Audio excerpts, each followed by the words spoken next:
fa rarara ya ga ta kansa za a maka shi a kotu kan zargin cin amana da rike wasu kuɗaɗe.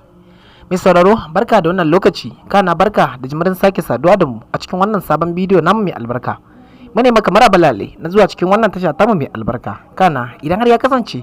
wannan ita ce ranar na farko na kawo ziyara cikin wannan tasha, muna roƙonka da ka zaure ka danna mana subscribing, kana daga bisani ka taba alamar ƙararrawa, domin hakan shine kadai zai ci gaba da baka damar isowa zuwa ga ingantattun labarai da kuma shirye-shiryen da zarar mun daura akan lokaci.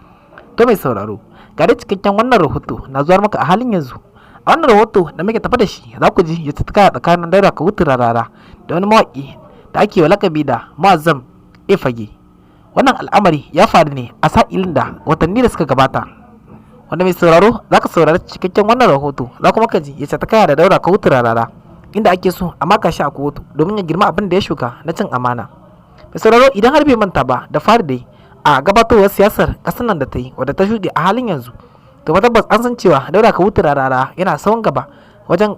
yada wani fan 'yan siyasa da kuma yi masu kamfen, wanda a lokacin da idan mai sauraro bai manta ba ya gabatar da wasu challenging wanda ake cewa kalubalanta guda biyu, wanda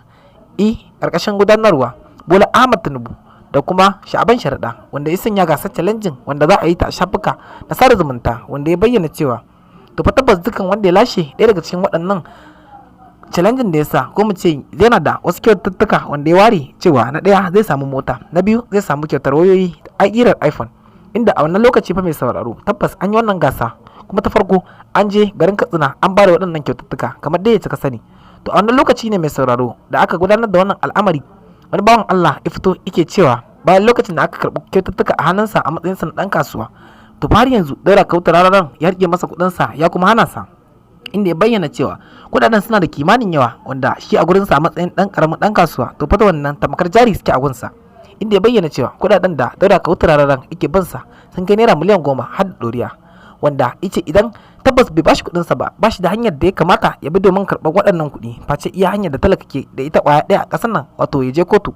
wanda wannan dalili ne yasa yake ganin cewa to fa tabbas zai bi dukkan dokoki na shari'a domin ya tabbata an ba su kuɗinsa ya karɓi hakkinsa daga Daura Kawutu Rarara.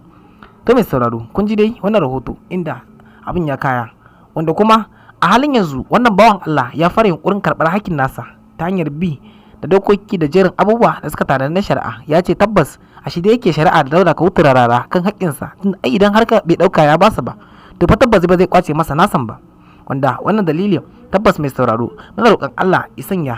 Allah ya fitowa da dukkan mai haƙƙi haƙƙinsa. Sannan kuma mai sauraro a shawarce idan har hakan tabbaci wannan al'amari haka yake, to fa muna roƙon Daura Kawutu Rarara da daure ya ba wannan bawan Allah haƙƙinsa ba sai ta kai su da shari'a ba, tun dai kowa san cewa ai Daura Kawutu Rarara ya fi ƙarfin wannan al'amari, kuma ce ya fi ƙarfin wannan kuɗi da ake zargin sa da cin amana a kansa. To fa tabbas mai sauraro ku ci gaba da bibiyar wannan tasha tamu ta hanyar danna mana subscribing domin samun ingantattun labarai da marar mun ɗora akan lokaci.